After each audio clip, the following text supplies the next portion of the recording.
Come and knock on our door. We've been waiting for you. Good evening, Pippadot. How was your day today? I'm glad you could be here with tonight for trivia. Interpeas, good evening.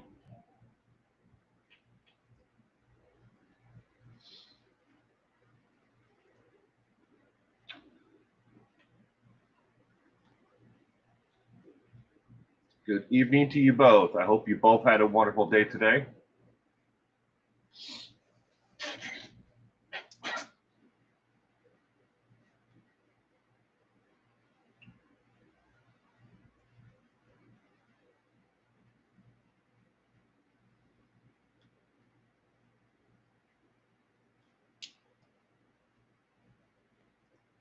Hello, Pippadot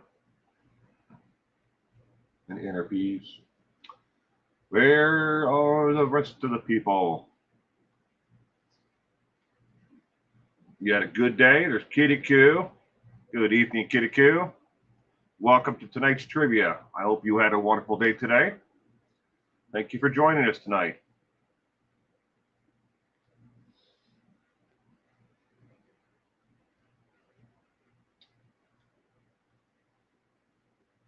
Yes, as always, make sure you are in all messages or live messages. Dirk McGiggity.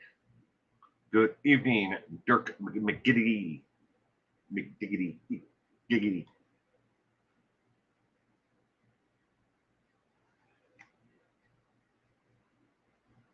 Make sure you're on live or all messages. That way you will see the messages as they come in, corresponding to the questions people are answering.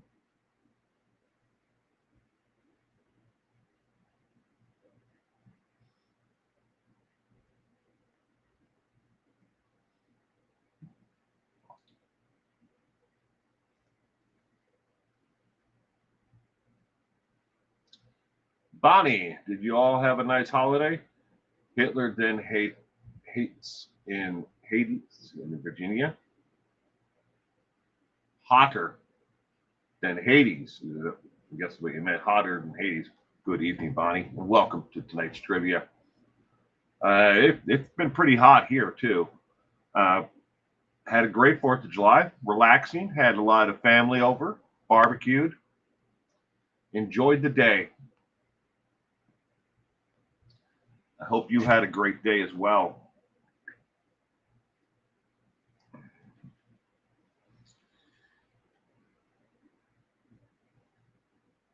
Yeah, I figured that's what you meant, Bonnie. Hot, it's supposed to be hotter.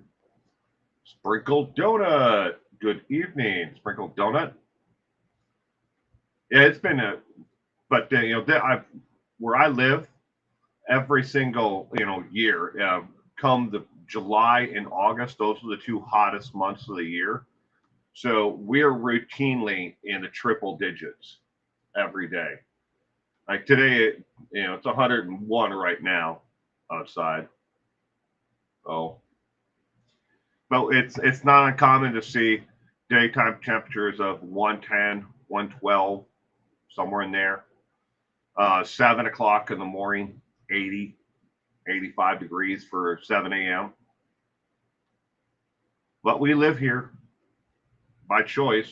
Nobody is, holding us here or as hostages. We could leave and move someplace cooler, but for some reason we don't.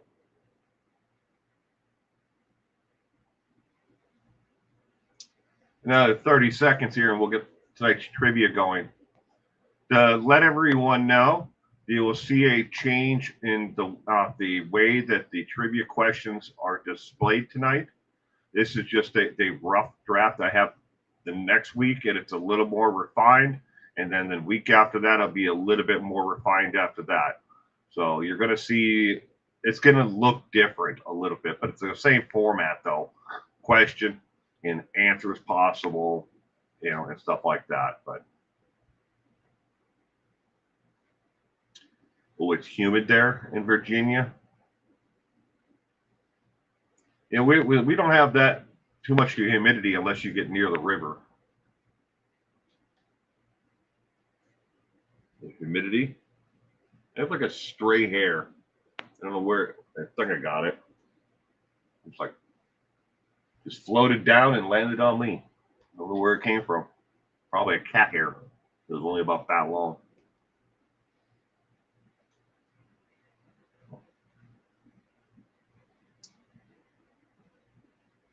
All right, let's get tonight's trivia going, ladies and gentlemen. Tonight is the 363rd edition of True Crime Trivia. 363rd. Warning before we start. This trivia strictly adheres to factual evidence and verified data from the FBI Department of Justice Scotland Yard when needed. It does not include conspiracy theories, speculations, or unverified claims about what may have happened. If you are seeking sensationalism or content related to similar, theories or lies spread by those who can't be bothered to do the research, this topic and event may not be the right fit for you. This program documents actual crimes and offenses by criminals. Some of the content covered here may not be suitable for all audiences. Viewer discretion is advised. With that said, first question for tonight's trivia is now on your screen. Where was Douglas Gretzler born? A, San Diego, California. B, Boston, Massachusetts. C, Dallas, Texas. Or D, the Bronx, New York.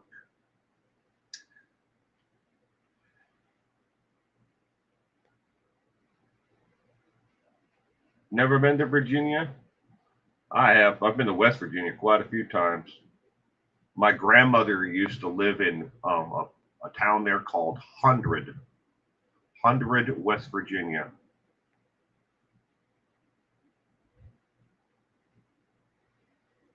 My nonsense answers.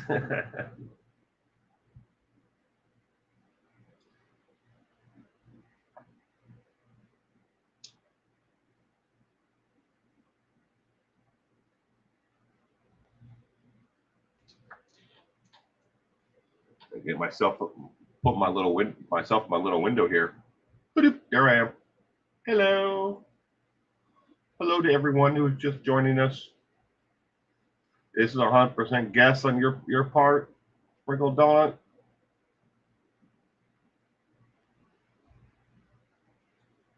All right, the answer to question number 1 is D as in dog. The Bronx, New York is where Douglas Gretzler was born. The Bronx, New York. Question number 2. Where was Willie Luther Steelman born? Was it A, Pierce County, Washington? B, San Joaquin County, California? C, Franklin County, Washington? Or D, Hennepin County, Minnesota? Where was Willie Luther Steelman born?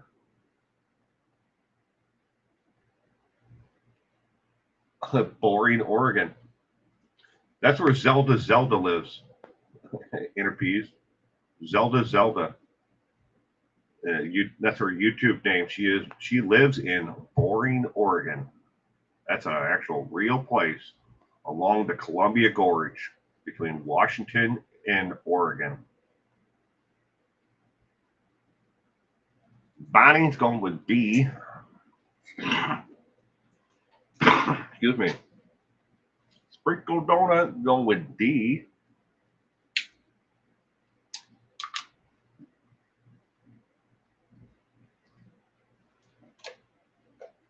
Tonight I am drinking bottled water.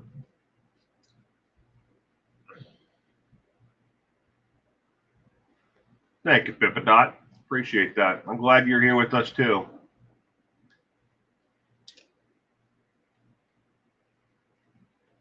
We have a pretty damn good community. In the test tube. He was born in the test tube. He's a test tube baby.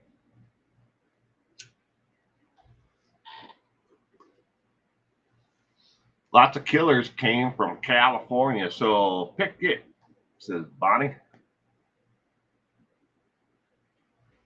F, down by the river. The van down by the river.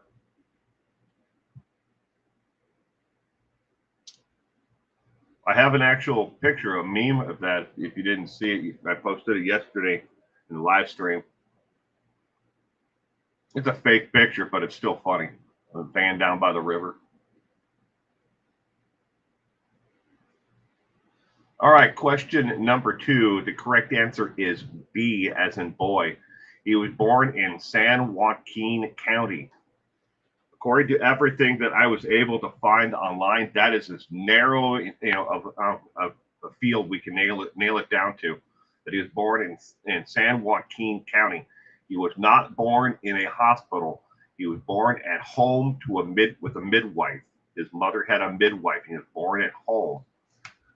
I cannot, for the life of me, figure out where in San Joaquin County she lived because they moved around an awful lot. Willie Luther Steelman's family did when he was younger. Between the ages of birth and the time he was 16 years old, he had 36 different addresses that I can find. At least different places that he was in school, got into trouble with truancy and other issues with the juvenile courts. He never got into too much trouble, like to the point where he got arrested and he ended up with a criminal record. He just had brushes with them. But he moved around a lot. But he was born at home in San Joaquin County. His mother had a midwife. Question number 3 of 20. What was Douglas Gretzler's profession when he started killing? Was he A, a printer's apprentice, B, a short order cook, C, an exotic dancer, or D, a longshoreman? Central Valley is Joaquin County. Yeah, but sunny California, Pippa Dot.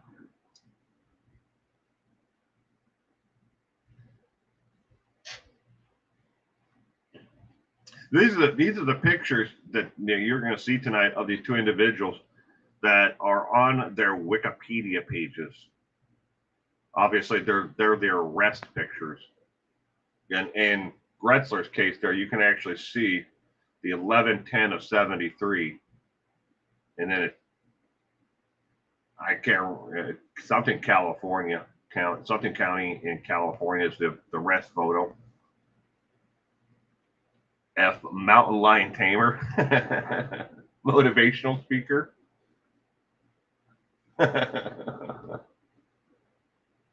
What was Douglas Gretzler's profession when he started killing? Pauly Shortman impersonator. All right, question number 3. The correct answer is A. He was a printer's apprentice. He worked at a large printing company that printed posters, campaign posters, stuff like that. They also did billboards, printing billboards and stuff like that. But he was a printer's apprentice, and he was making a pretty good, decent livable wage at the time. But killing apparently was what he really wanted to do, and he didn't want to be a printer's apprentice anymore. Question number 4. Excuse me. What was Willie Luther Steelman's profession when he started killing? Was he A, an unemployed drifter, B, a newspaper delivery driver, C, a milkman, or D, an LAPD officer? A Hugo mechanic.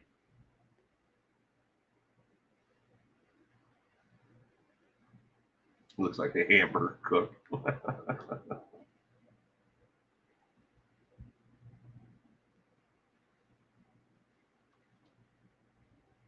What was Willie Steelman's profession when he started killing? So Douglas Gretzler was a printer's apprentice. What was Willie Luther Steelman's profession when he started killing? Question number 4 of 20. Lemon pie is going with B.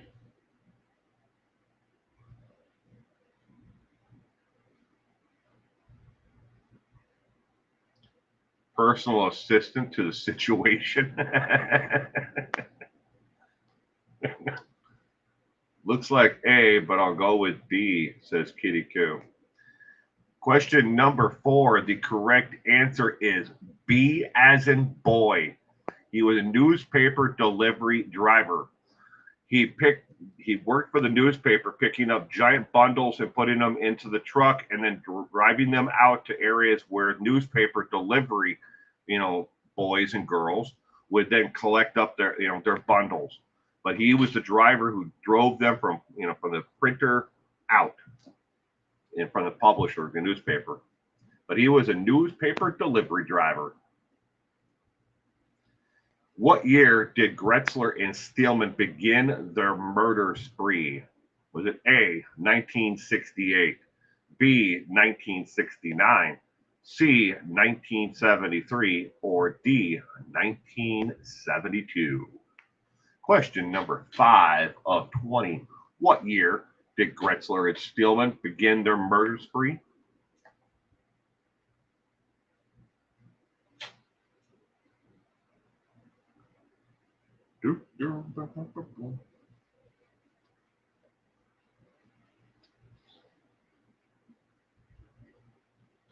What year did these two psychopaths start killing?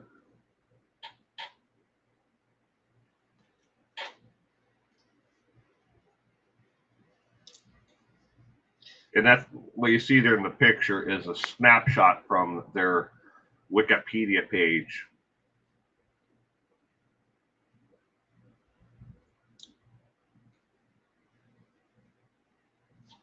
We get C, ouch, C, and lemon pie is going with C as well. The year of the mountain lion, like the zodiac calendar. The year of the mountain lion.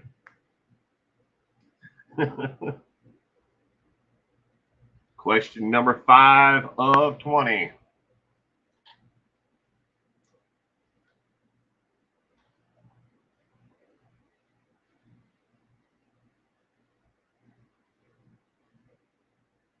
All right, the correct answer to question number 5 is C as in cat. 1973, the two men started killing together. I should have made that clear. But the question is, what year did Gretzler and Steelman begin their murder spree? Meaning that they were killing together, not individually. All right, that was the question. So I guess it's kind of a trick question if you want, but I didn't mean individually. When did they start killing? Did you know during their killing spree, Douglas Gretzler is believed to have had a $180 a day heroin addiction. And Steelman used heroin as well, but he preferred to drink and smoke weed. New feature that'll be in every trivia night is called the FBI Files. The following is a collection of noteworthy details and insights drawn from the FBI case files on serial killers and spree killers. Please review enjoy the compilation of documented facts and findings from April of 1967 through 1969 for 2 years approximately. The FBI tracked a killer they called the Garment Killer. The killer stole women's garments days or weeks prior to killing them and was never caught. The killer may have claimed as many as 6 victims. The case is officially still open, but went cold. And it's the only time that this has ever appeared. This person, serial killer, was stalking, women and basically watching how they got in and out of their house and when they hung their laundry out to dry. And he would steal, garments from them, undergarments, should be more specific. And then, when they would report these thefts of someone stole my laundry from the clothesline, You know, within days or a week afterwards, these people were dead. Now, there are 6 total, may have claimed 6 victims, but again, the case just went cold after that. Originally, it wasn't until after the 4th one that law enforcement believed that they were connected. They thought it was just a weird circumstance before then. But it went cold. Whoever it was moved on. Question number 6. What make and model of car did Gretzler and Steelman use as their getaway car? Was it A, a Chevy Econovan, B, a Ford Torino, C, a GMC half-ton pickup? Sorry, there's an error. Should be half-ton, a half pickup. Or D, an AMC Pacer. The garment killer was in Louisiana.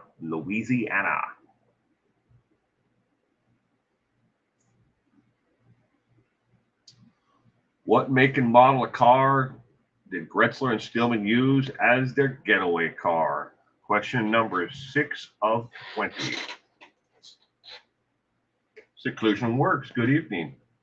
Hi, you know, when I was a criminal justice student, I reached out to the BAU and the FBI, and they sent me a lovely document on serial killers. Ooh, there you go. I have never directly chatted with anyone from the BAU unit, Behavioral Analysis Unit, with the FBI, but they're very well aware of who I am, though. But just the sheer amount of documents that I have requested over the last 7 years, or the amount of times that I have been on their website. Heck, I was on the FBI's website today for like 3 hours. I'm sure they track that stuff. A unicycle. But I hope you had a wonderful day today, Seclusion Works. I'm glad you could be here with us tonight. Oops, I forgot to put myself back in my little window. Beep, there I am. My bad. A scooter. Roller skates. Well, we got a unicycle, a scooter, roller skates. I got a brand new pair of roller skates.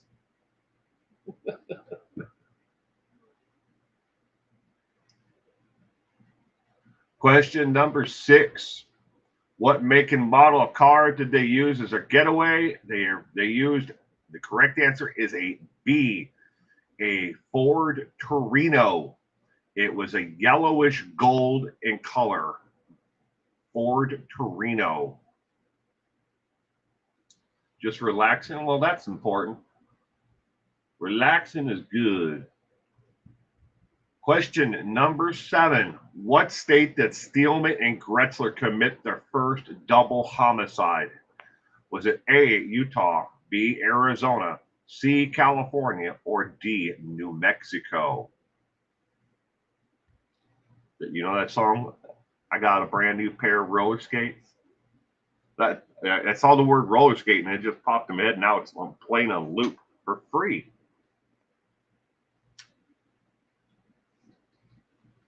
Smoke them if you got them. I only had a car.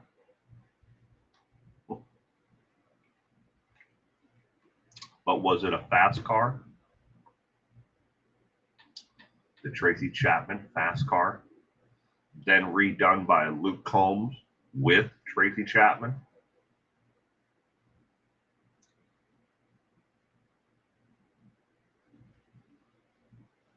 Yeah, I know the words.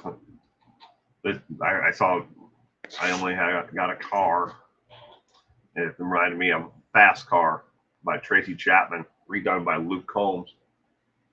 He actually invited her on stage to sing the song with him at the Grand Ole Opry. That's an artist that not a lot of people give enough respect to, is Tracy Chapman. She's one hell of a lyricist and great voice. Pretty good guitar player, too.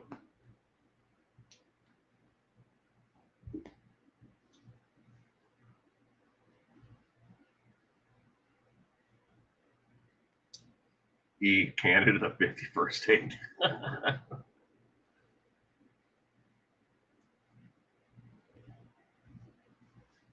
I'm going with B because I think that's where he got the lethal injection, but maybe not, says Bonnie. Question number 7.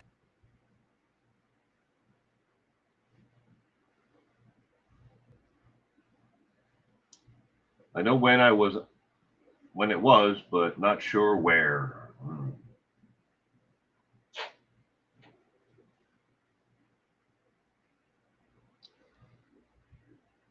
Okay, question number 7. The correct answer is B, as in boy. Arizona.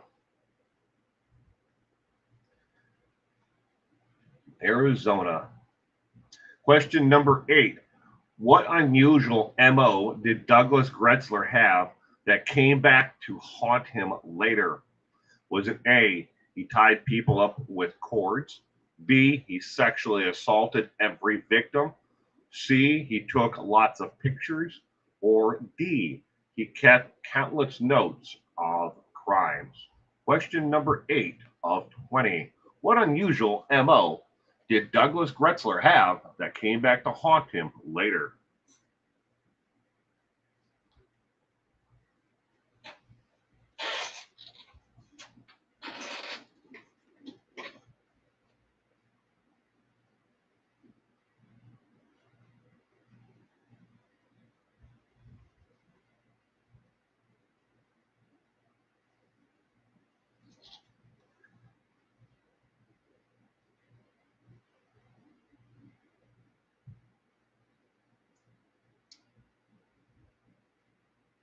Oh, thank you, Gone Girl.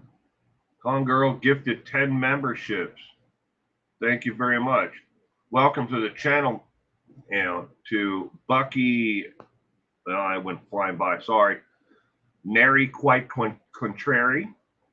Good evening and welcome to tonight's trivia. Martin Ollick, Nicole Simpson, Linda Riley. Thank you again, Gone Girl, for gifting the channel memberships. Bucky Yega 153, I think that is, or Yeagle. Mike Stevens got a free membership. Limey, the gifted dumpster squirrel. Great name. Love the name. Dragonfly. Sorry if I'm Teacher Christine. Teacher Christine, welcome.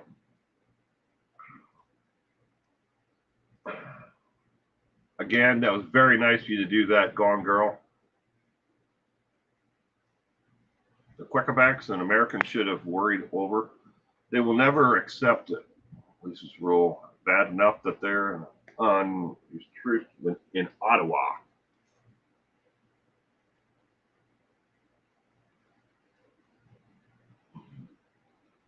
He calling 911 and reporting his own crimes. There are people that have done that.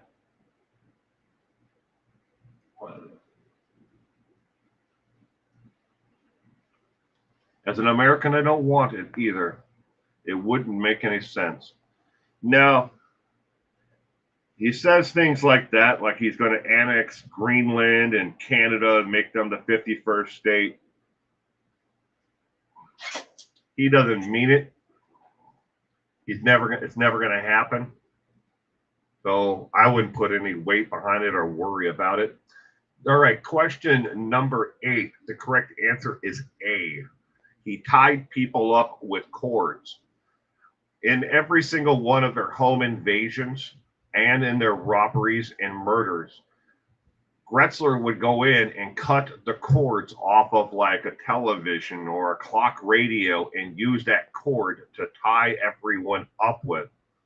Obviously, this predates, DNA technology in the 1970s, but it was the same MO every time. So they had all these other crimes that were murders that occurred. They didn't know who necessarily killed these people, but they found these crime scenes every time. It's the same way. The person was tied up, gagged, but they cord off of like the the phone or the whatever was near them that had a cord on it was used, to tie them up. And that came back to haunt him later on because it was used against him at trial. Wasn't this guy the one that used cords for strangulation? He used them for strangulation. Yes, the conclusion worked. He definitely did that. He tied them up, gagged them, strangled them. He got a real perverse pleasure out of watching someone suffer and take their last breath. Damn, you're late. It's all right, Lisa. You're more on time than those who are not here. So think of it that way. I'm glad you could be here with us tonight, Lisa. And again, to everyone who just received a channel membership, welcome to 411 Now, True Crime Channel. And my peeps, I see you there. My peeps, welcome to tonight's trivia. All right, question number 9. And if I missed anyone else, I'm truly sorry. What weapon was used to kill almost every victim? Was it A, candlestick in the ballroom, B, a rope in the family room, C, a knife in the observatory, or D, a .22 caliber pistol everywhere? Question number 9 of 20. What weapon was used to kill almost every victim?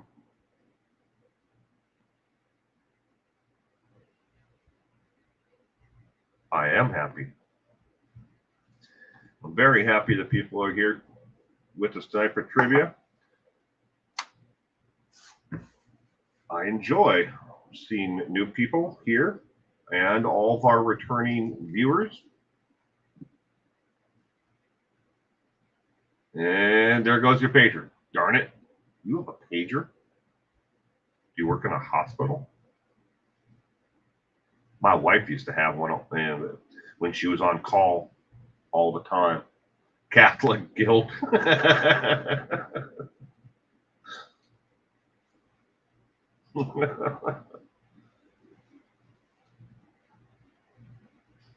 That's good for your piece. Catholic guilt. It's real.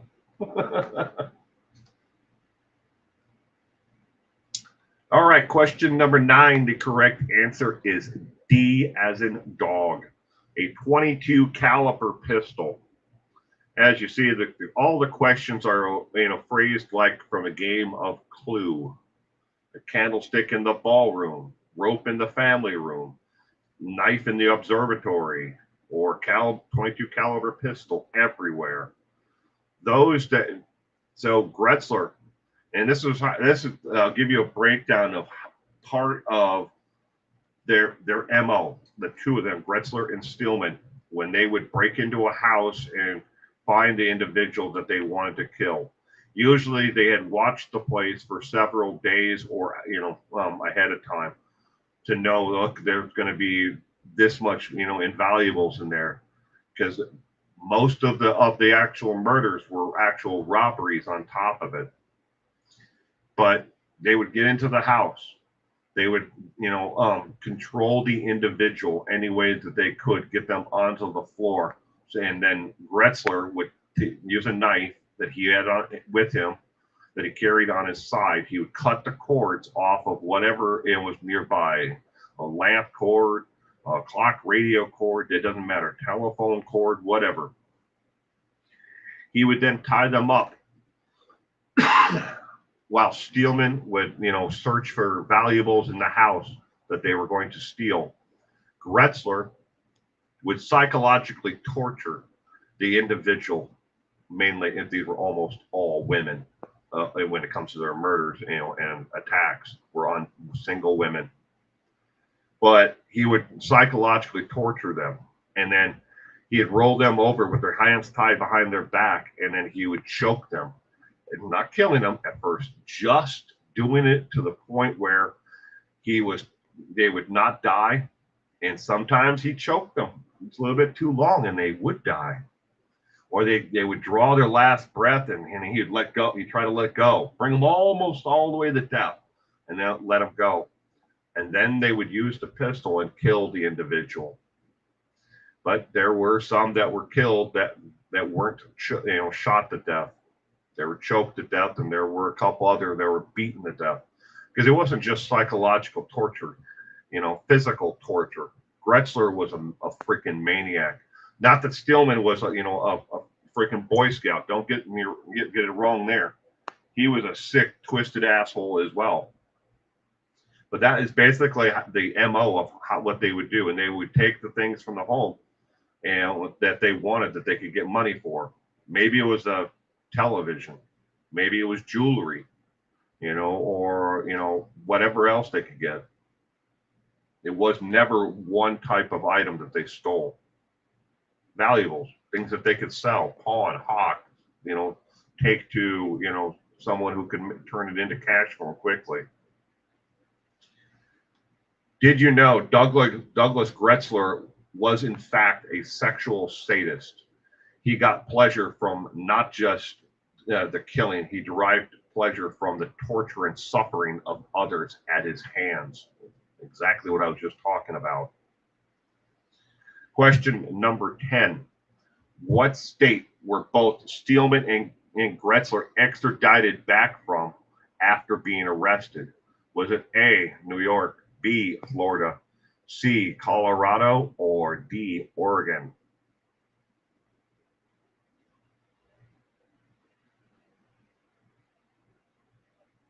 No spoilers.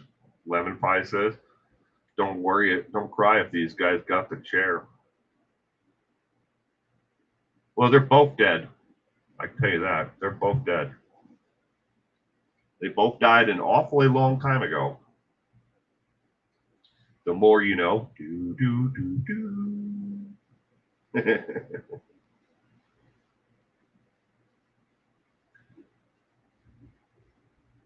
Hey, I hope it's not a bedtime story that I tell my little man. No. My son, for anybody out there who may have children that are between the ages of 7 and 10, in that age group, my son really loves these books. They're called Taco and Pizza, and he's really into BFDI, Battle for Dream Island. Every year, and here in about a week, my wife and them will all take a vacation to Seattle to go see a live event, live action play, and kind of like a conference at the same time for Battle for Dream Island. He absolutely loves that. But that's what we read to him at night. And I don't tell him about what I do. He knows what I do because he's come into live streams before, and he sent me my own money as a super chat. Yeah, that's happened. A couple months back, the last time he jumped into the stream and started sending me my own money as a super chat because the computer he was on had my credit card on it. That was nice. I guess Greenland will be the 52nd state. Oh, you're funny. Lemon Pie. All right. The correct answer, where were they both extradited back from after being arrested? The correct answer is C, as in cat, from Colorado. They were extradited from Colorado to stand trial. That is our first 10 questions. It is now break time as normal, people. While we are on break, for the next 7 minutes, you get to do whatever you want. Smoke a bowl, shotgun a fifth of whiskey, shotgun a beer, make a sandwich, use the facilities. You do what you need to do for the next 7 minutes. Your break does not officially start until I start reading the very first one of the missing and endangered individuals from across America. But I want to let everyone know I am working with the National Center for Missing and Exploited Children, the Charlie Project, FBI, and NAMUS particularly, along with state and local law enforcement. Every single one of these these cases that I'm showing you tonight and highlighting, there's two of them, always two, are people who they may not even know they're missing. Maybe they just moved, or they changed locations, or someone mistakenly reported them missing, or they disappeared underneath suspicious circumstances. But again, statistics on those who go missing as of 2023. The new one is just came out on June 30th, but I have not had a chance to update this yet. 72.5% of adults ages 17 plus who are reported missing fall into these categories below. The rest are unknown and are listed as missing and endangered, and those are the cases that I actually cover every week. Those that are not in these groups here. The rest, again, the cases I cover are the remaining percentage. Common to least common, the most common is they just moved. Maybe they lived in an apartment, they had a year-long lease, and they lost their job, and they decided, screw it, I'm just out of here. And they pack up and leave.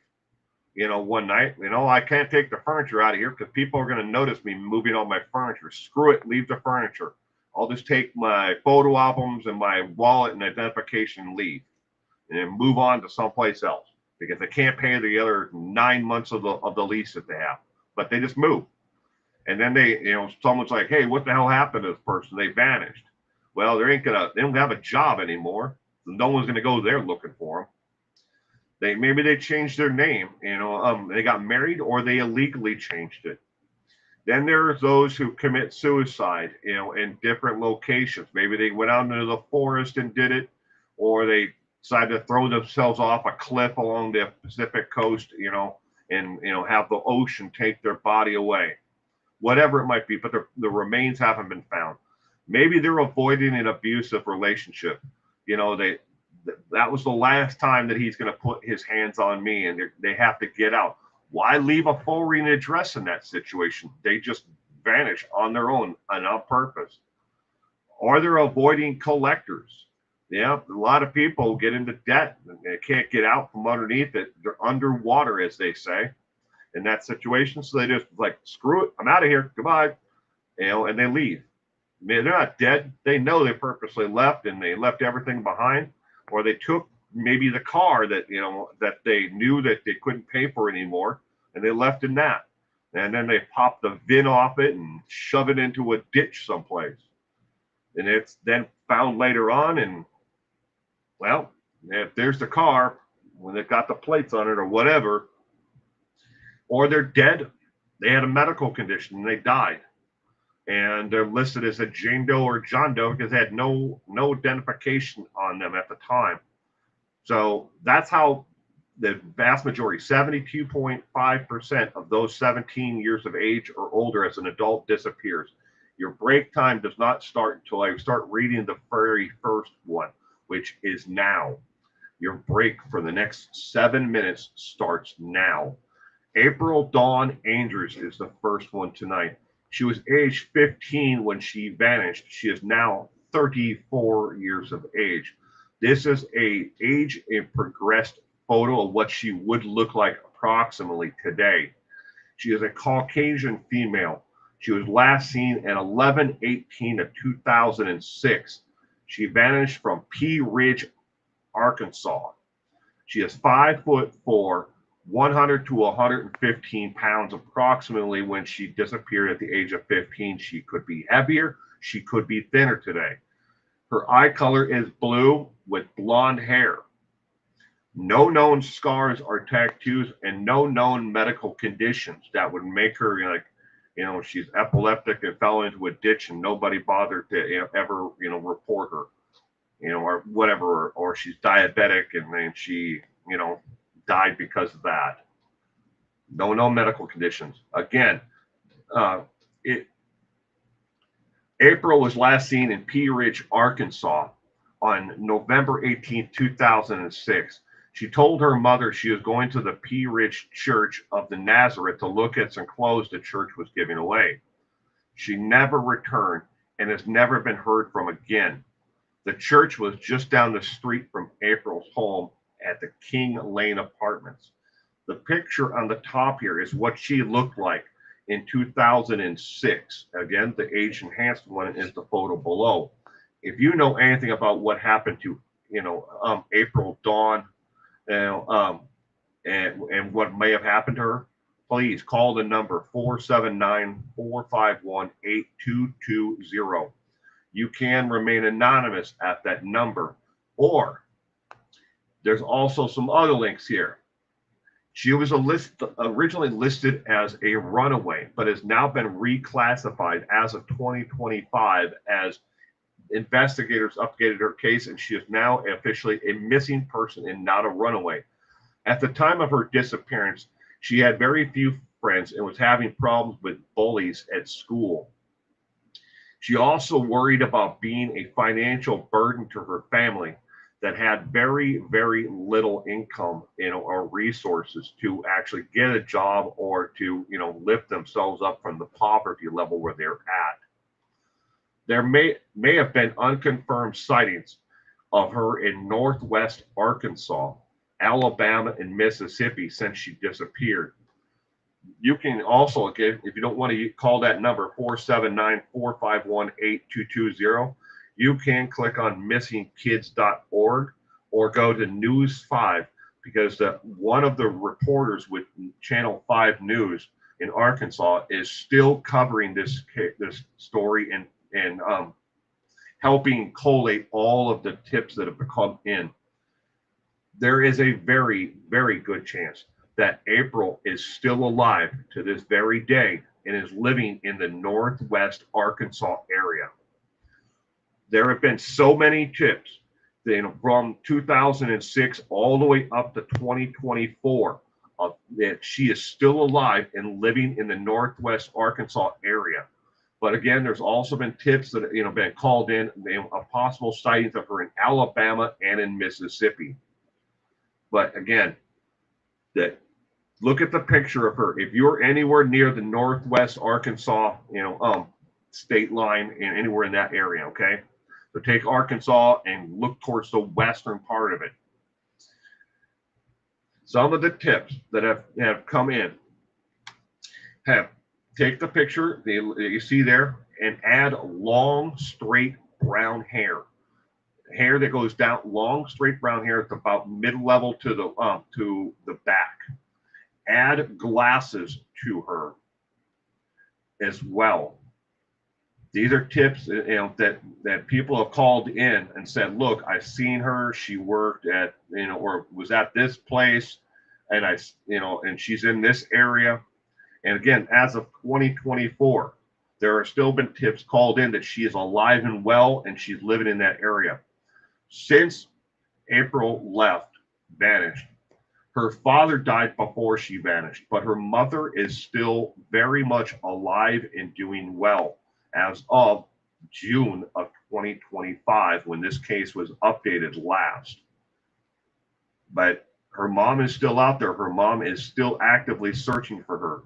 And she wants her to know she wasn't a burden on the family.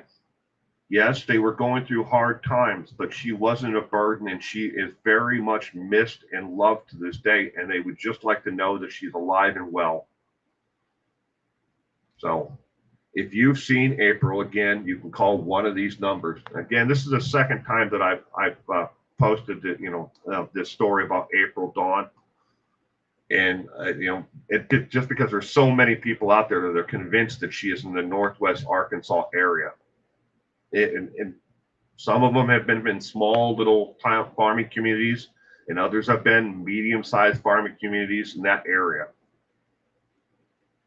Next case is Sean Thornhill, age 41. He is a Caucasian male. He was last seen on January 23rd of 2012 in St. Francis, Louisiana. He is 5'10", 175 to 185 pounds, with blue eyes, brown hair. He has a very large tattoo that stretches the entire from one shoulder, to the other side, that says mainliner on the back. He has additional tattoos as well, But mainliner is the one that it's big. It's like 6-inch letters across his back. He has no known medical conditions. Thornhill was last seen in St. Francis, Louisiana on January 23rd of 2012. He was took he was in town to look for work on either a barge or a tugboat because that's like their main docking area. There are quite a few different companies who service them and also operate them out of the St. Francis area, St. Francisville area. Sorry. On January 20th, he was arrested for public intoxication and bonded out of jail the same day. He checked into the Magnuson Hotel and stayed there between January 20th and the 22nd. He also paid to stay the night of the 23rd, but it's unclear whether he actually did.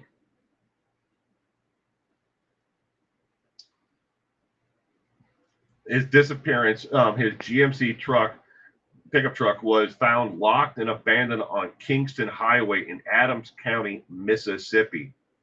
That's a good distance away from where he was staying and had paid for the night. South of Natchez. No damage was seen to the truck, and the truck, I should have added also, the truck had a half a tank of gas when they found it locked and abandoned alongside the road. He left all of his belongings inside, including his wallet, his cell phone, clothes, television set, and other personal items. Only his driver's license and debit card were missing. A photo of Thornhill's truck is posted in his case summary, and as an extensive search of the area turned up no sign of Thornhill. In the St. Francisville area, no sighting of him after the 23rd. He just simply vanished off the face of the earth. And then in Mississippi, where his truck, that truck you see there, the white, GMC pickup, was found in Mississippi, parked alongside the road. And there is a thick wooded area nearby. A search party of over 200 individuals did a shoulder to shoulder search of over 17 acres of woodlands that are near to where the truck was found, and nothing, no signs of it at all. He wasn't found, nor was anything else of his, like the driver's license or the debit card. The bank that he banked at has since gone under, and they did not keep records of debit card transactions. So if he left and he used his debit card in Mississippi somewhere, we will never know because they deleted all of that data when they closed up and they were absorbed by another bank. Yes, I know that's wrong, but that's the way it happened back then. There are laws in place now that says you can't delete that information, but they didn't have them then. If you know where Thornhill is or know any information that may help law enforcement or his family find him, you can call 318-728-2063, and you can remain anonymous at that number. Those are the two cases of missing and endangered individuals. Again, these are the ones that fall into the 28% that we have no idea why they're missing or how they went missing. We don't know how Amber Dawn, would have ended up, in northwestern part of Arkansas from where her home was. How did she get there, especially with no means and being a teenager? We don't know.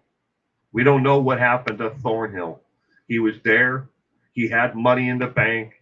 He was looking for work, as on a barge or something along those lines, because that's what he had experience at.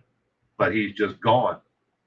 Neither one of them had any history of mental health issues or alcoholism. Well, Thornhill a little bit.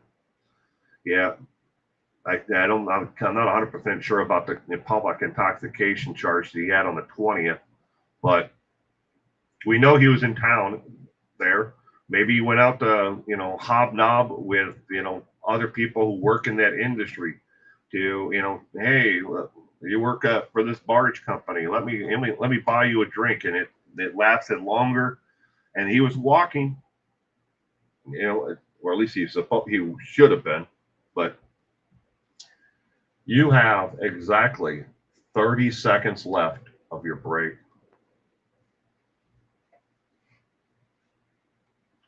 I can't imagine either. Sprinkled donut.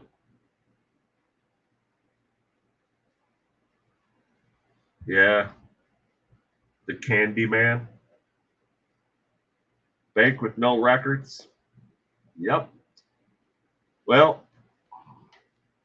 during the savings and loans crisis, that his bank wasn't part of that, but during the savings and loans crisis, when all those banks, went under, there were quite a few banks that closed up, and they just, I know of one. It was like the first international, first state farming bank or something like that.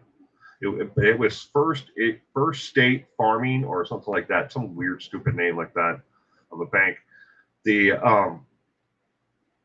one of the officers, the directors or the officers of the bank decided I know what I'll do, because he had been embezzling from the bank.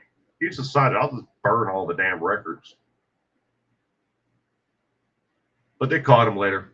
All right. And good evening. Something to talk about. Glad you could be here with us tonight. I hope you had a wonderful day. Without any further delay, let's get back to our normal programming, ladies and gentlemen. Question number 11 is now on your screen. Oh, Mr. Crowley, ride your white horse. What cassette music tape was found on Gretzler when he was arrested? Was it A, Boston, Don't Look Back, B, ABBA, Waterloo, C, Black Sabbath, Paranoid, or D, Chad Daybell's audiobook? He shotgunned a bottle of water. There you go. Did you? No, I didn't.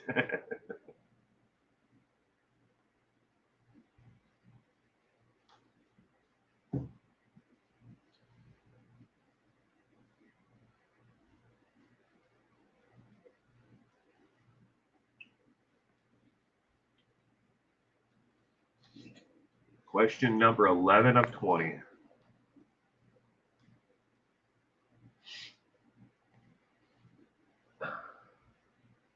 I'll let you know right now. This is kind of like a trick question. Lawrence Welk's greatest hits. I remember as a little kid sitting in the living room, and we had a television that was over towards the right of the room. My dad had a huge organ that he always played, and then we had this long console like television, but it's not like a normal television. It had a record player, an 8-track player, and then it had spots where you can actually put the records in behind this, like, neon, like green plastic, that sliders that slid, that covered up the actual where the records were.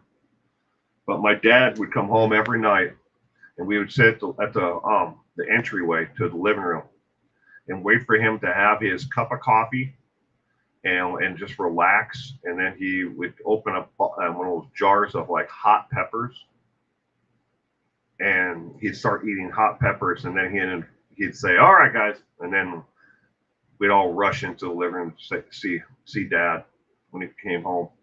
But he used to listen to the Rat Pack, Sammy Davis Jr., Frank Sinatra, music of theirs, and Lawrence Welk. A tiny bubble. Shatner. Tambourine Man. Did William Shatner actually cover that Tambourine Man? Mr. Tambourine Man, play a song for me.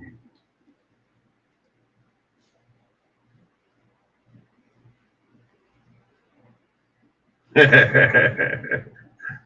dun, dun, dun, dun. Good one, Callie Lisa. All right. Question number 11. The correct answer is C. Black Sabbath Paranoid on cassette tape is what he had on him when he was arrested. And no, the song Mr. Crowley is not on that album.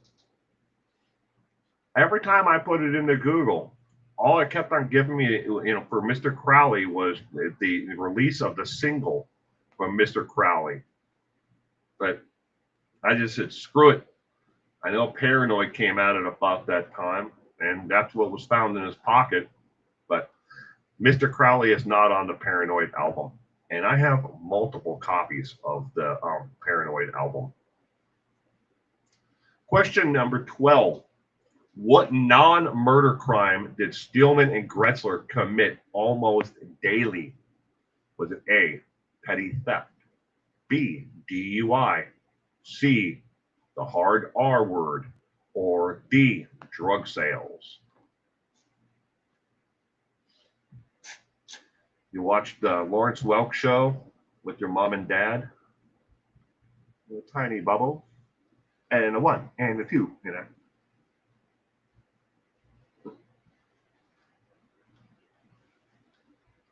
I used to come home from school. My mom used to make these like saltine crackers with butter on them, and we'd watch Perry Mason. And then after Perry Mason was over with, so maybe that's when my fascination with true crime, started. When I was just a little kid, I couldn't have been, I don't know, maybe 7, 8 years old, somewhere in there.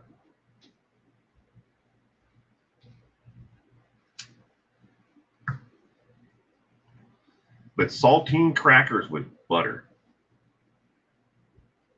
That was her favorite snack. Still is to this day, if I would let her eat it.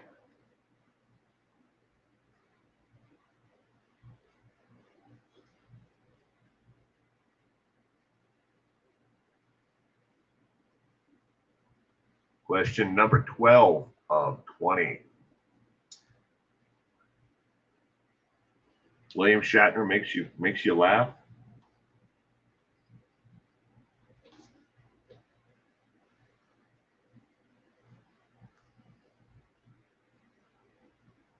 He was pretty good on was it Boston Law, or on that crime show where he is a lawyer. He's pretty good in that. I mean, obviously he was good in Star Trek as well. My wife loves Shatner for his time as T.J. Hooker. I don't think they sold drugs, but they bought them. Oh, yes, they did. They bought a lot of drugs.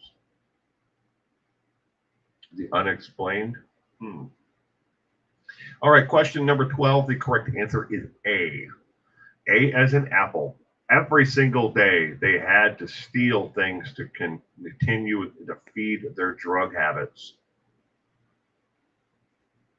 Question number 13 is now on your screen. How many years did Gretzler spend on death row before he was executed? Was it A, 10 years, B, about 17 years, C, almost 25, or D, 3 years?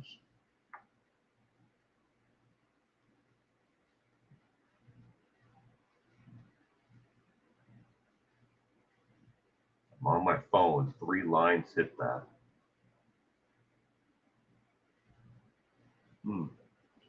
Hit the video, and the little wheel hit that and shows playback speed.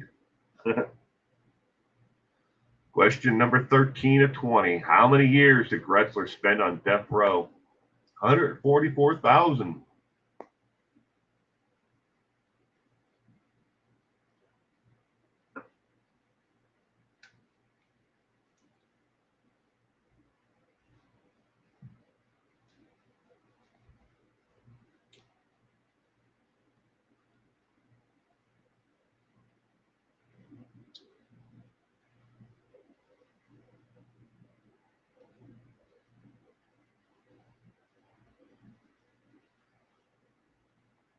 Too long, says Sprinkled Donut.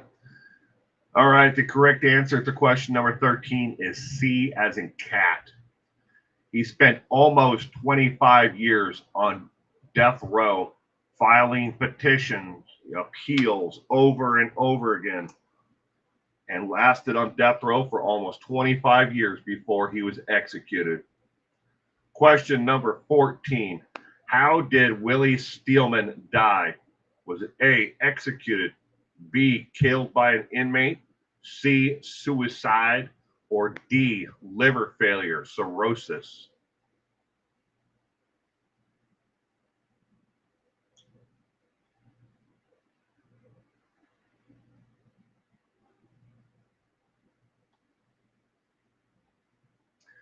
Question number 11. No, that's the Black Sabbath. Black Sabbath, Paranoid.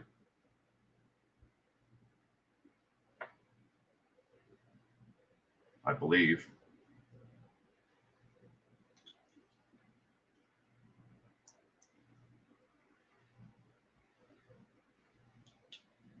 How did Willie Steelman die? Got B, hopefully. Too many Twinkies. Died of too many Twinkies. Candy corn overdose. How did Willie Steelman die? Question number 14. The correct answer is D. D as in dog. He died of cirrhosis of the liver. Cirrhosis of the liver took out Willie Steelman. He was on death row, but he died before they could execute him. Question number 15. Gretzler was blank person executed in Arizona after reinstatement of the death penalty. Was he the 18th person, the 19th person, 5th person, or the 2nd person? Question number 15 to 20. Gretzler was the blank person executed in Arizona after the reinstatement of the death penalty.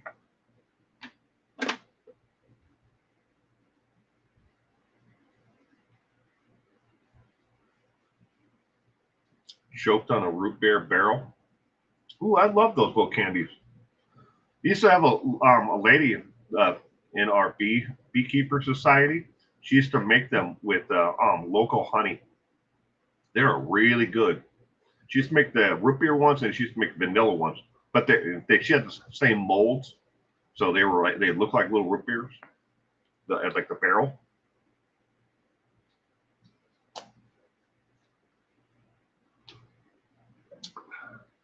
Too much booze. Yep. Well, Gretzler was a heroin addict, and that's what his drug of choice was. Stillman's was alcohol and marijuana, but he used heroin as well. 1 millionth customer. D for 14. All right, question number for the 15th question. The correct answer is D as in dog. Gretzler was the 2nd person executed in the state of Arizona after the reinstatement of the death penalty. He was the 2nd individual executed. Earlier, we learned Steelman and Gretzler committed a double homicide. That was married couple Bill and Mary Redmond. However, they both were connected to another double homicide, but never charged with that homicide out of Phoenix, Arizona. The MO was the same as in with Bill and Mary Redmond's case. They were never charged with it officially, although the MO was exactly the same. Robbery tied up with the cords from the home. Husband and wife both executed, 22 caliber pistol. I mean, it just screams that it was Gretzler and Steelman. But there wasn't enough evidence, to charge them with it. Unfortunately, unfortunately, the fact that the people died, and also unfortunate in the fact that they were never charged with it. Neither one of them would ever admit to it, though. Question number 16. What type of psychological diagnosis did Gretzler's defense team tried to argue? Was it A, bipolar, B, drug-induced psychosis, C, multiple personality disorder, or D, mental learning disorder?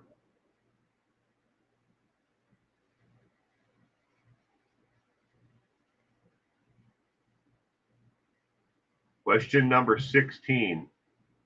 What type of psychological diagnosis did Gretzler's defense team attempt to argue?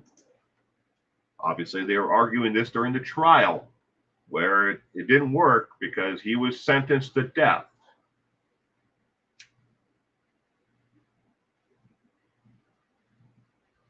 Question number 16. Jersey Shore syndrome.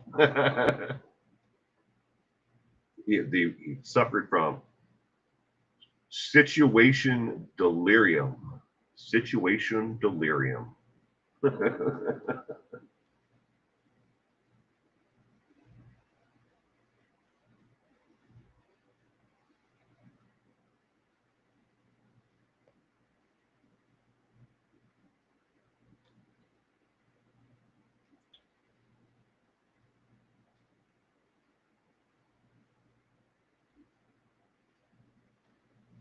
All right, question number 16.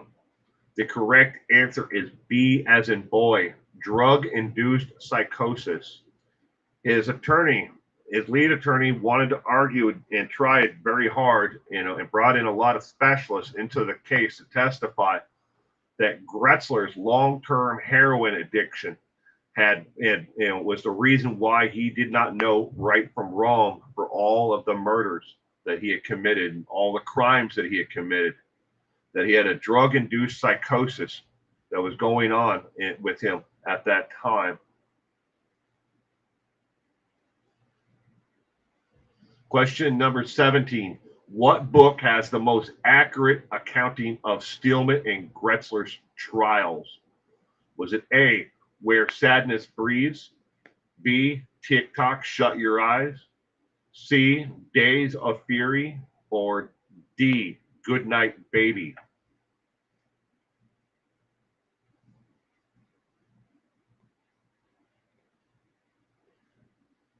They didn't always claim C.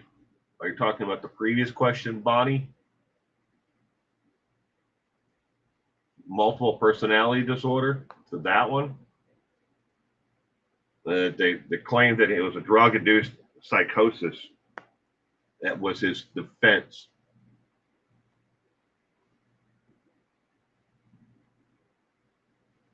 Darn near 15 years of heroin use, Gretzler.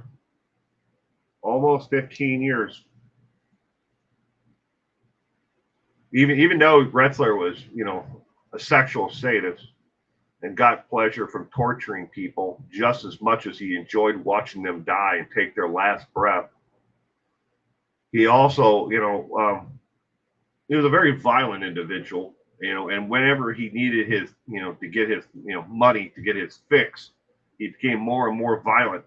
The closer and closer, farther and farther it was from away from, his last use. He didn't use the, heroin to commit the crimes. The crimes were committed to get more heroin.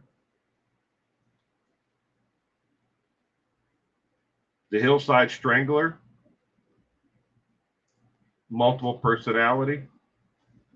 I'm not sure if they ever argued multiple personality disorder for Ramirez, but I mean, there's definitely something wrong with Richard Ramirez, though. Pauly Shore biography. That's funny, Lemon Pie. Oh my gosh. What book has the most accurate accounting of the Steelman and Gretzler trials? The correct answer to question number 17 is A. A as in apple, Where Sadness Breathes. And that is the book right there, as you see it in the picture there, by Jack Earl. Jack Earl spent an awful lot of time at the trial itself, in person, taking meticulous notes. He wrote about the both of Steelman and Gretzler in great length. But Jack Earl, Where Sadness Breathes. It's very, very rare, Bonnie, that two serial killers would work together. Usually, and in this situation, I'll give you a little bit more on that, is when there are two killers who work together, one of them is always the dominant killer and has control over the other. Gretzler, clearly in this relationship, the friendship that they had, him and Stillman, Gretzler had the control in the relationship and told Stillman what to do and how they were going to do it and where they were going to go. And he told him how to act and everything. He was the dominant force in the entire thing. But Stillman wanted to make his friend happy, and he wanted to make sure that he got money as well, so he could get drunk and get high and do everything else along with it. Did they think about the total destruction that they were doing? No, they certainly didn't. But it's very rare for two killers to ever work together, especially serial killers. But they did. Question number 18.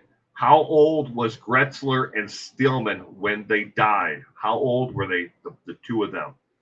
Was it A, 67 and 61, B, 55 and 61, C, 41 and 47, or D, 29 and 37? How old were they when they both died? The first number would be how old Gretzler was, and the second number would be for Steelman, as it's written there, in the question. Gretzler first, then Steelman. So which number? Was Gretzler 67, 55, 41, 29? Or was Steelman 61, 47, or 37?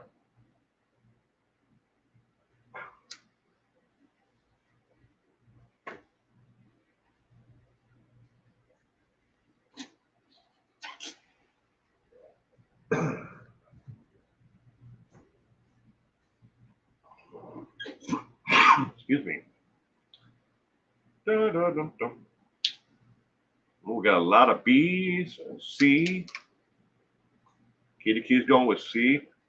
Made me do math.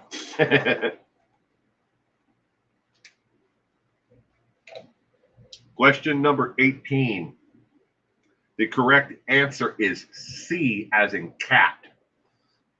Gretzler was 41 and Stillman was 47. Here is their Wikipedia page. Gretzler was born May 21st, 1951 in Bronx, New York. Died June 3rd, 1998.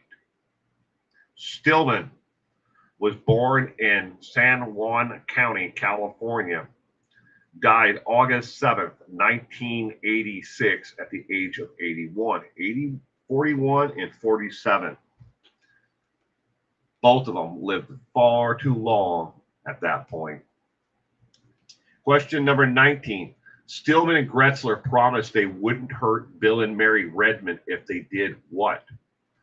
A, opened the home safe. B, told them where the cash was. C, let them kill Mrs. Cornelius. Or D, cooperated and stayed quiet. Question number 19 of 20. They're even though Gretzler was diagnosed as being a sexual sadist, Stillman never, I don't believe he ever took part in the psychological testing. And the reason why Gretzler did was the state required, if his attorney was going to argue the drug-induced psychosis, that the state's own examiners got to sit down and talk with Gretzler to see if this was an actual going to be a viable, real defense.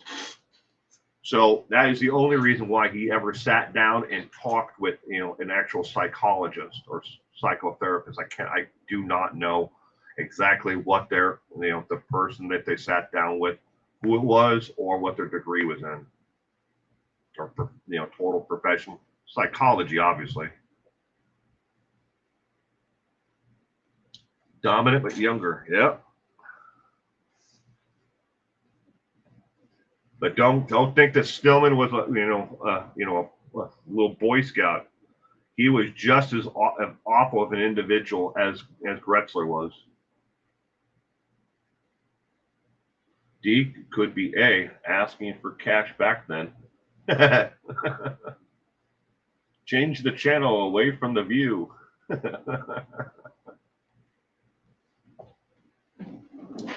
Question number 19 of 20. Nowadays, people use debit cards, right? I don't know about and wherever everybody out there lives, but we have stores in my area that do not take cash. They will not take cash at all. Debit or credit only, or Apple Pay or Samsung Pay with your phone.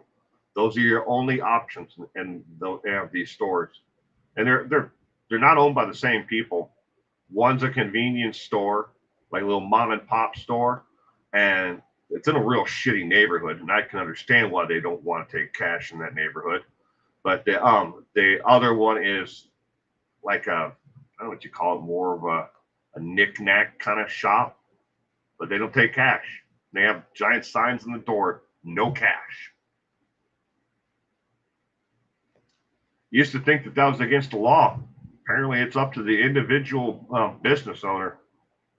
If they take credit cards or debit cards, it's also up to them if they take cash.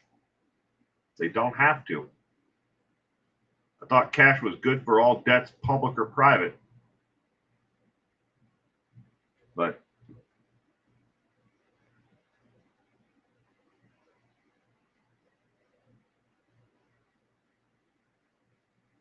all right, question number 19. The correct answer is either A or D. If you answered either A or D for this one, you are correct. They wanted them to open the family safe, but he also told them to cooperate with them and stay quiet. They opened the safe and there was nothing in the safe. And that didn't stop them. They still killed them both anyways. But again, if you answered either A or D on this one, you are correct. Question number 20 of 20. What court sentenced Gretzler to death? Was it A, Los Angeles Court, B, Pima Superior Court, C, the Tuscan District Court, or D, Dallas Fort Worth Superior Court? Question number 20 of 20. What court sentenced them to both to death?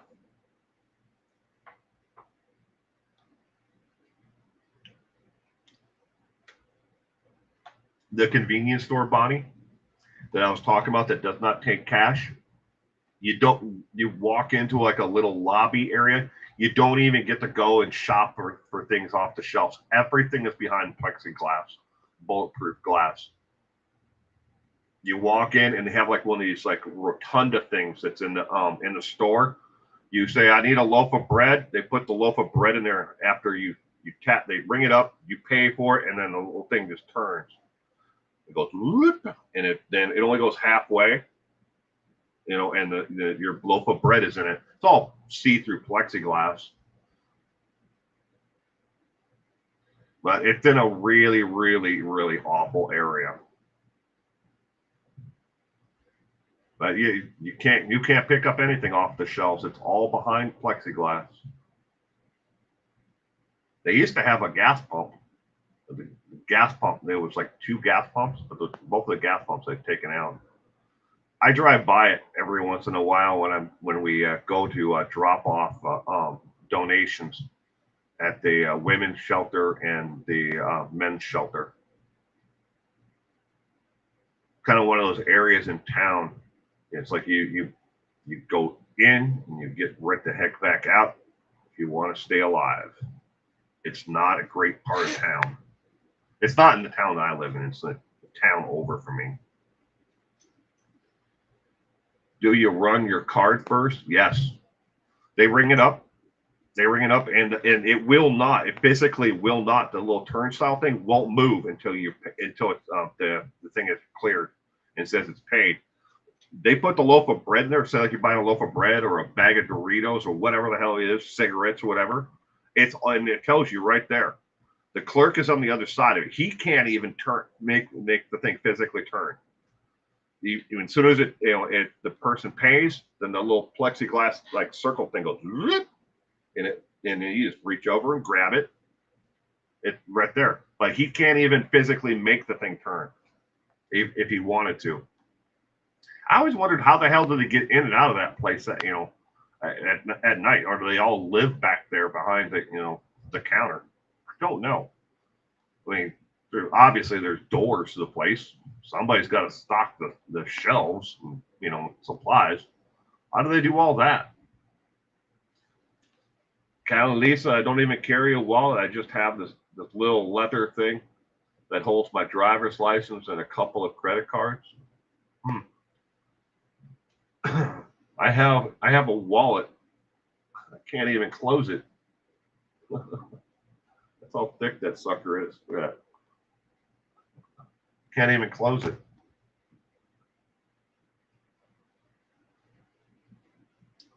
Callie, most definitely people do that now. All right, question number 20. The correct answer is B as in boy. The Pima Superior Court is who sentenced Gretzler to death. We will never know the extent of the crimes committed by Steelman and Gretzler. Neither man gave a complete confession. It is believed, however, they committed around 200 break-ins and armed thefts, and as many as 21 murders together and alone. To give that context, there is very strong evidence that Gretzler may have committed as many as 4 homicides before he started killing with Steelman. Steelman may have committed 2 murders on his own before he started killing with Gretzler. According to Wikipedia, and everyone out there that was probably using Wikipedia because the people are just lazy, they put their actual murder count at 17. They were both convicted of 11 murders each. The same 11 murders, not like 11 here for you. They were completely different from the other one, but they were convicted of 11. But most places say that they killed 17. When the FBI says they're more likely that they killed 21. So how did you do tonight? This is completely optional to give yourself a letter grade. Did you get an A, a B, a C, or a D? In case you're wondering, I went through 300 past episodes of true crime trivia, music and history, crimes in the music and movie industry, the other trivia nights, Saturday night and Friday nights that I used to do them. I went through 300 episodes, and of those, the 300 episodes, plus, it's all based on who said that they, what grade they got. I got a B, I got an A. I didn't go back to actually verify the people, who were correct. And yes, I know that the number there, for C is a lot higher because some of them said that I would have got a C or a D. So you take it with a grain of salt, but that just kind of gives you an idea of where people have scored in the past. A's, B's, C's, and D's. I would have gotten a B tonight. I would have known. I got 14 of them that I knew. pretty competently before I put this trivia night together. Again, this is completely optional to give yourself a letter grade. Sneak peek at this week's trivia poll is next. You don't have to answer it now. You can ponder this question for the next 24 hours and answer it on YouTube in the community tab. It's up to you. If you want to answer it now, go right ahead or ask questions about it. The question this week, the question of the week is, should those deemed unable to aid in their own defense still stand trial for capital murder? Yes, no, maybe, depends on the case, or D, no opinion. Why is the color red called red?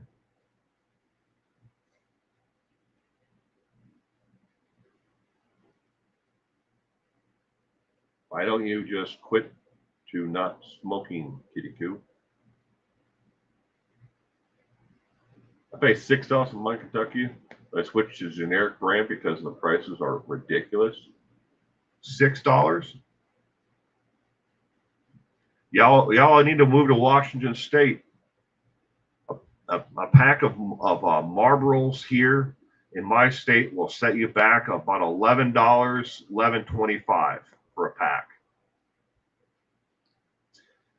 Washington State has the highest, what's called sin tax. That is tax that is put on alcohol and tobacco. They say the money is supposed to go into the fund to help offset the costs of medical or caused by smokers, because we also have long-term, health issues. But yeah, we know from accounting that in my state that doesn't happen. That the money goes into the account and it has been transferred out to build bridges, amphitheaters, to offset costs for park rangers. It has been used for a lot of things, but it hasn't been used towards medical. Some has, but not all of it. They've taken a large chunk, and especially the money that they got in the class action lawsuit that every state got from suing the tobacco companies.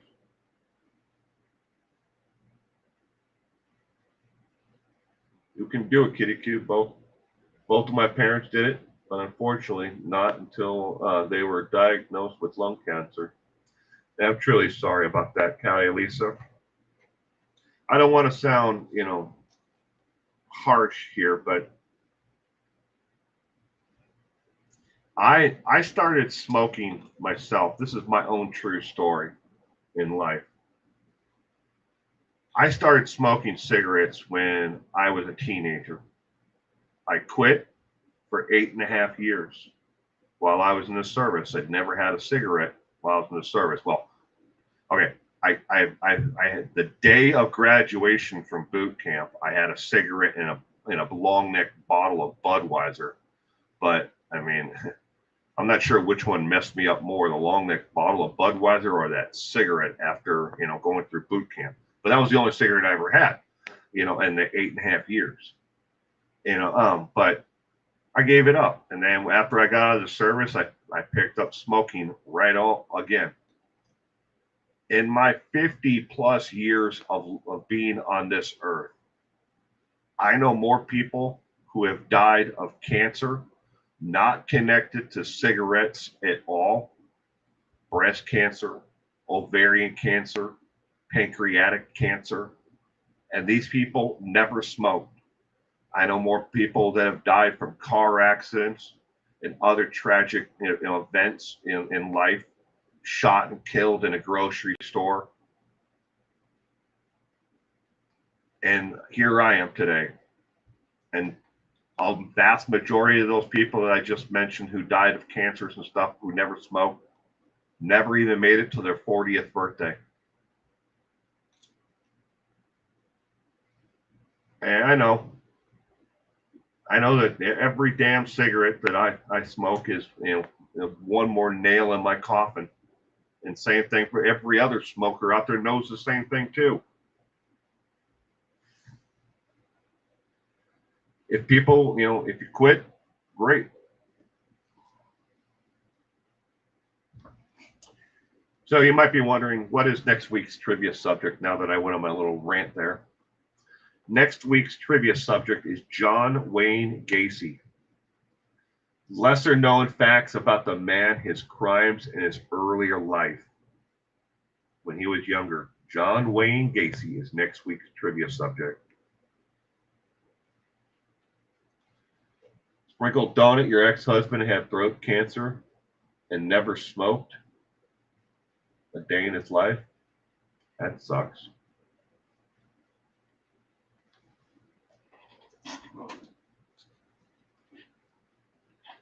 Oh, I have no doubt that it don't get me wrong. I'm not saying that it's not going to catch up to me, and it's not going to catch up to others, who smoke as well. None of us are guaranteed another day on this earth. None of us. It doesn't mean you shouldn't quit smoking. If you're looking at it and you're having ill side effects from it, quit.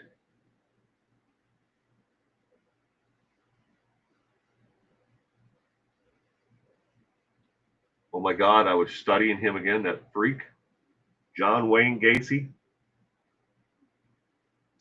But again, so the way that everything was kind of displayed on the screen tonight for trivia, we'll go back to this.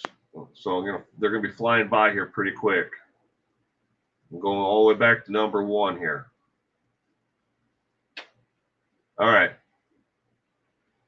Every single picture that you saw tonight corresponded with the actual question.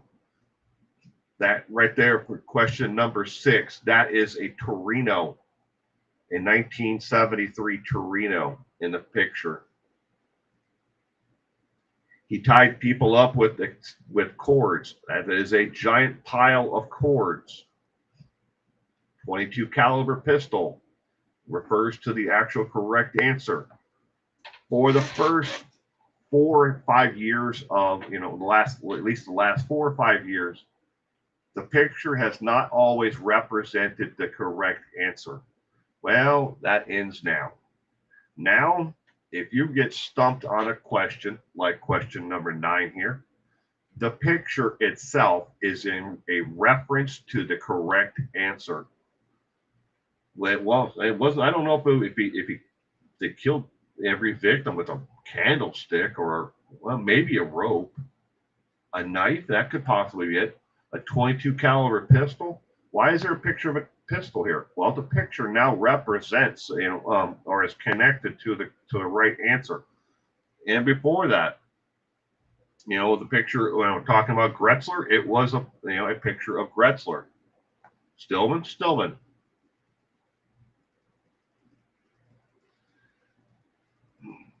But in tonight's trivia, there was a total of 2 somewhat tricky questions.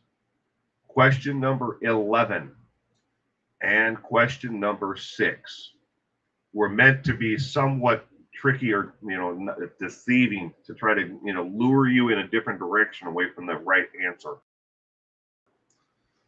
I'm ending that as well. So next week for trivia on John Wayne Gacy, all the questions are going to look like this in format. So the upper right-hand corner here, where the question number 19 to 20, to the right of that is a red bloody fingerprint. And all the fonts, the font size for all the questions went from a 26 size, size 26 font to a 29. All the fonts got bigger. You'll also notice that the boxes and where the question and the possible answers are now separated by crime scene tape. And this is just kind of a rough of it, so I have to clean that up a little bit. Would I buy Gacy's artwork? I'm going to go with no. No, I don't see the it's not like he's, he was a great artist. Um, and if you're interested in artwork of clowns, um, there are a lot of other people out there that did a lot better artwork of clowns.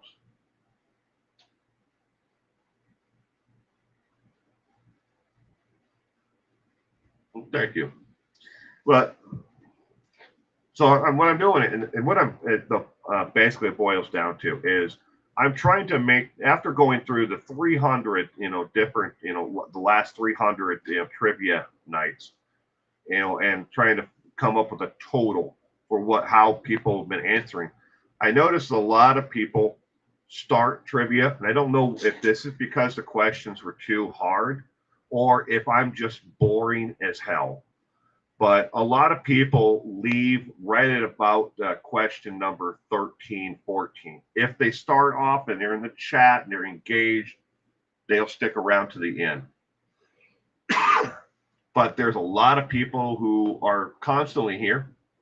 Like right now, there might be one or two or five who are here and watching this right now live who don't comment at all, and I don't know why. They never do.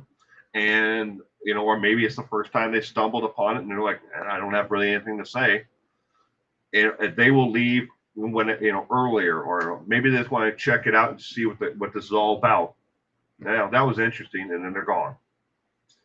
So I'm trying to find a way, a balance between not directly telling you what the answer is. Like here's the answer to the question are all going to be highlighted, making it that easy because there's no real skill or anything there.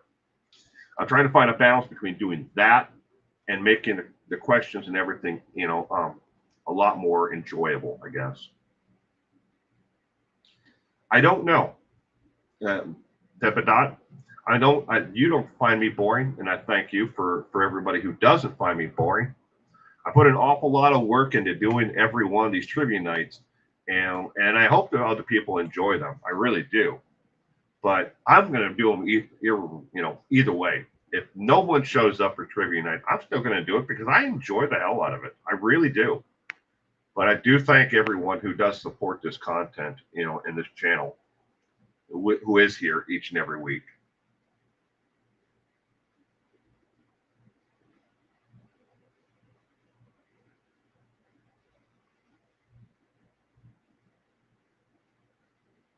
Talking over me. I'm never gonna go. I'm just using it as an example, not going like all the way to one side. And they say the definition of insanity is doing the same thing over and over again and expecting a different outcome. I've been doing it for. I mean, this is the 363rd episode of of trivia that I've done. If I can't find a way to make it easier, or more enjoyable, I've thought about everything from and I've tried other things in the past, putting light music in the background. I've tried video, but well, thank you, Callie Lisa, for gifting Pippadonna membership. That was really nice of you to do that. Thank you, Callie Lisa. And Pippadot, welcome to channel membership. But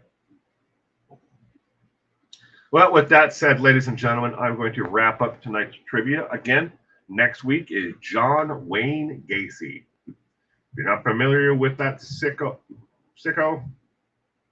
read up on him, study him. So if you're on the mailing list for people that want to know advanced what the subject is, you are not getting an email this week, because I'm telling everyone now. Well, I have to email one person because he's out of town. I know he's not watching tonight, but no emails this week on what next week's trivia subject is. And you know who you are. But everyone, have a great week ahead, and I will see you all again soon. You stay safe out there. And as Purple always likes to point out, you never know who's going to be standing next to you next, and you never know who's going to be knocking at your door. Bye.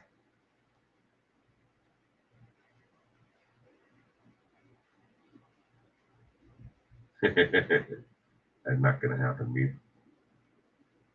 Show the bear is what my wife always says. Show the bear. They'll pay for the bear.